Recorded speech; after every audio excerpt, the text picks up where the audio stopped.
but give us an example, if it occurred, where your father did something important that you remember today for your life. I come up, I said, Dad, I need $5. I'm downtown, I'll come over and grab it. He goes, nah, get a job. I said, no, Dad, you don't understand. I gotta get a piece of pizza, I need a Subway thing. He goes, call one of your friends, it's time for you to grow up. I was like, no, I don't want to grow up. And he put it down, and then I wound up getting a job. Wow. Yeah. How old did you say you were when that happened? I was 4. No.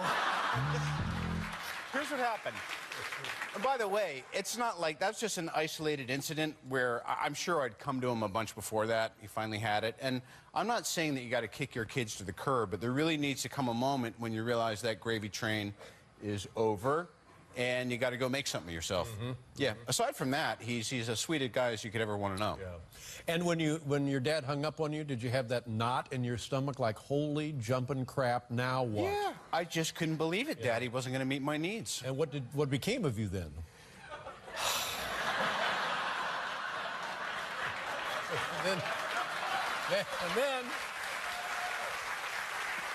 Then he became the highest paid movie actor in the world. That's what he decided to do. I guess, Dad, come get your cut. And how will we celebrate Dad's 70th birthday? Well, he had a little party, and I showed up. Pretty good.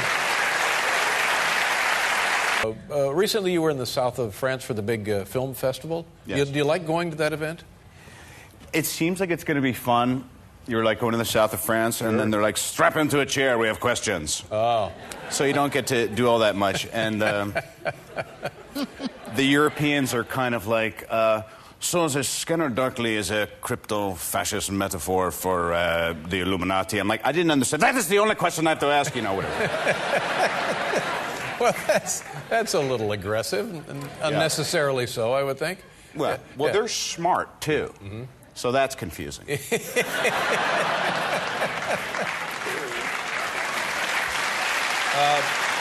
at this, ladies and gentlemen, Robert Downey Jr. This is looks like 9 animals, and it's reminiscent of We Bought a Zoo, but it actually, what is it, Robert? Well, I'm here promoting Matt's movie. That's darn nice of It's you. actually 10 animals. There's 2 alpacas in the middle. Oh, you're exactly right. Those are all of the animals on our farm. You own all of these animals. Yes. And is this right there an alpaca? That is an alpaca. And what's that? Kitty cat. Other alpaca next to it. No, I know the cat. Well, the cat I could identify. Could have been a lynx. Okay, and then this goat? Goat. Double alpaca. Goat. 2 alpacas there. Yes, kissing. Uh-huh. Horsey. Another kitty. Mountain lion. Yeah. And another horse. Now, which is the horse that was given to you? Both horses were given to me by Jamie Foxx. Yeah, that's right. Now, but this is a beautiful animal. How's this one? That one a good-looking horse? Well, yes. It was not a great shoot for him that day. You ride the horses? You're learning to ride? I have not ridden them since we last spoke. Well, now, come on. It's not like they're dying to be ridden. It's working out for both you're of right. us. They're probably much happier not being ridden. They haven't been saddled in a year. They're ecstatic. But next you'll tell me that they come in the house and stuff. No. No, that would be silly. That would be 7, 8 years ago. Yeah.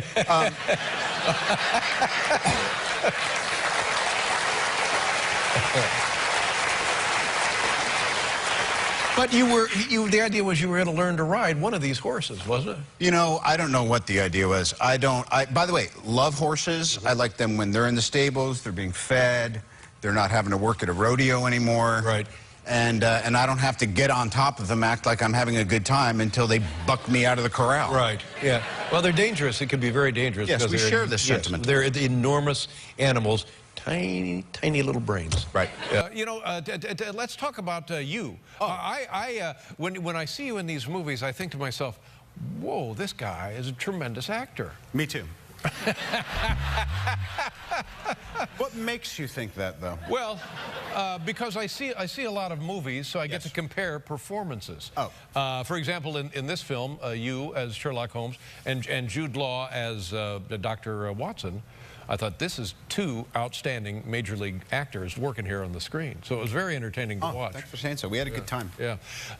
Now, in addition to the acting, I think people understand that there's a lot of work you have to do by way of promoting a product. Yeah. You got to go out and you got to travel and stuff. Yeah, I call it selling soap. Selling soap. Yeah. And while it sounds... That's not what I'm doing here, by the way. No, I know.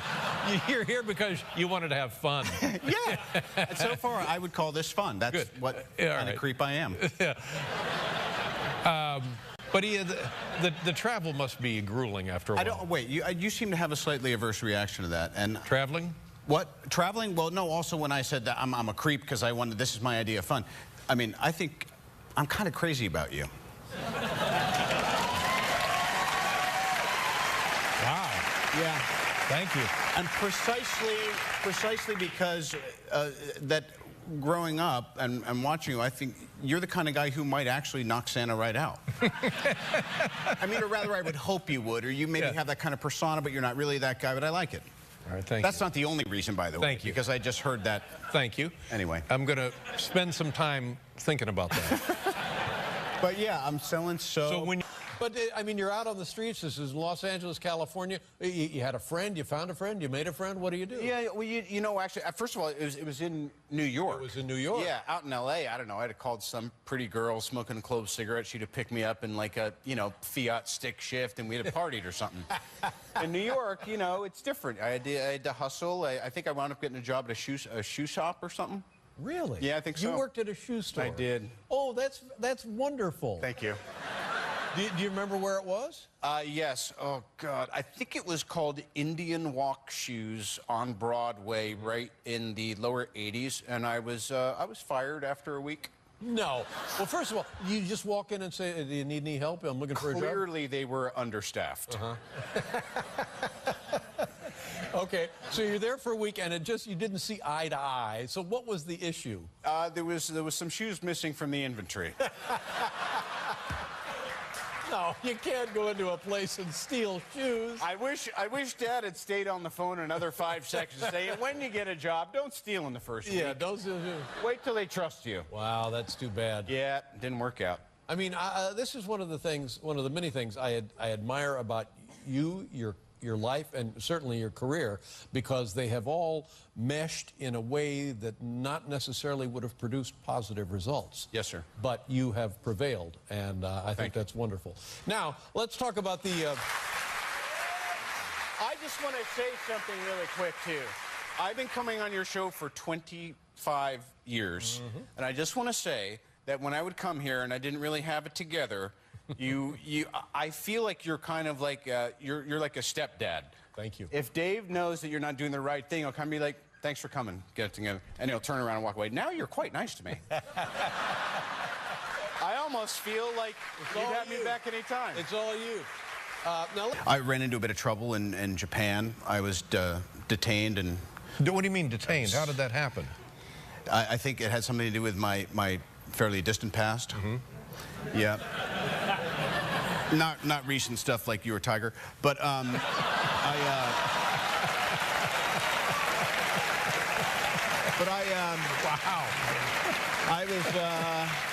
I never thought I would be able to say that. I always thought all of my trouble would always be in the moment, right here and now, forever. Yeah, well. Yeah, it's nice. Kind of a bit in the rearview mirror. It's my turn, I guess. Everyone else has had their turn.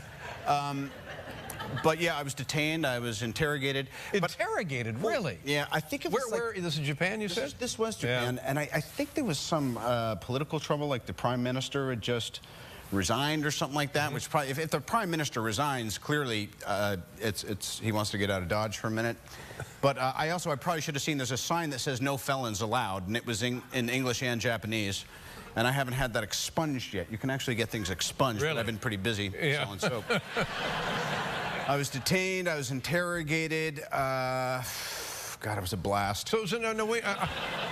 But I mean, haven't you kind of settled up? Haven't you sort of paid your debt to whatever that was? That's how I see it. Clearly, I haven't paid my debt to Japan. To Japan. But I went there to promote Iron Man, and two other things happened. Thank you. Thank you. Iron Man trumps interrogation. Yeah. You heard it here first. I then went to an Iron Chef restaurant and promptly got a voracious food poisoning. Oh, is that right? Yeah. Yeah. Yeah, that wasn't great. And then on the red carpet, when I was doing the premiere of the movie, a guy in a robot suit came out with a 500-gallon, like, flask of sake. Oh, a big cask. Like, what are they trying to do? Get me back in trouble again? Yeah. That's not quite enough. No. I would require 2 of those flasks. Oh, my God. So it's pitfalls, traveling, not without its pitfalls. Yeah. But, you know, that's the great thing, because I don't know how to say this without it coming off clumsy. Oh. But there was a time when you did seem like a person Who could not hit his ass with both hands. Yes. And how great it is, because we are now able to see the wonderful talent that is your life that was saved. So that's a lovely thing for you. Thank you. Not just you, but everybody else. Me and some friends of mine were talking the other day. You, for God's sakes, at one time were in the cast of Saturday Night Live? Yeah, 1985. Whoa! I know, it's crazy. I'd completely forgotten that. Well, Dave, pretty much everybody forgot it. How long were you on the show? I was on the show for a single season. Single season? Yeah, almost 30 years ago. And whoa. Yeah. Did you enjoy your time on the show? From what I remember, it was a ball. Now. But you would write sketches, you would appear in sketches, you would do everything? Yeah, I did all right. It's often recalled as, and this is no small credit, the worst single year of Saturday Night Live. No. The 1985 season. Now, there's a lot of runner-ups, but I think we took it. Well, congratulations on that. Thank you. And there's a big guy. This guy must be 7 feet tall. Who is that guy? You mean the guy who plays Dredger, the big French guy? Yeah. His name is Robert Mallet. Yes. And he is twice your size. And yes. You're fighting him. Yeah. Sherlock takes on some big nasty characters. Yeah. Now, but you don't. I mean, they have it like a double, or they use the wax figure of you. I mean, you.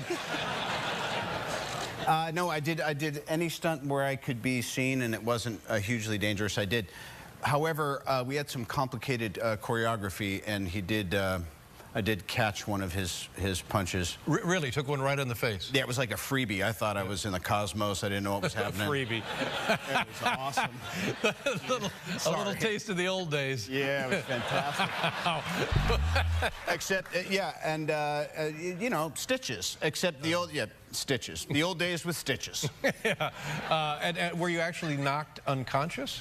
I was, yeah, well, I was knocked into another consciousness, which I think should be even a higher category. I understand. But then I went to the hospital and then came back and we finished. So what is that like when you kind of regain your senses for a moment? You don't know where you are, and then suddenly you're in this bizarre environment I just saw these period costumes thrown around. I said, this is a very interesting, maybe this is a reincarnational drama. And then I realized I must have taken one on the chin, and then I saw some people who finance movies looking very concerned. And so I thought I'd better get back up on my feet, because, you know, the Brits probably think that us Yankees are soft? Yeah. Yeah.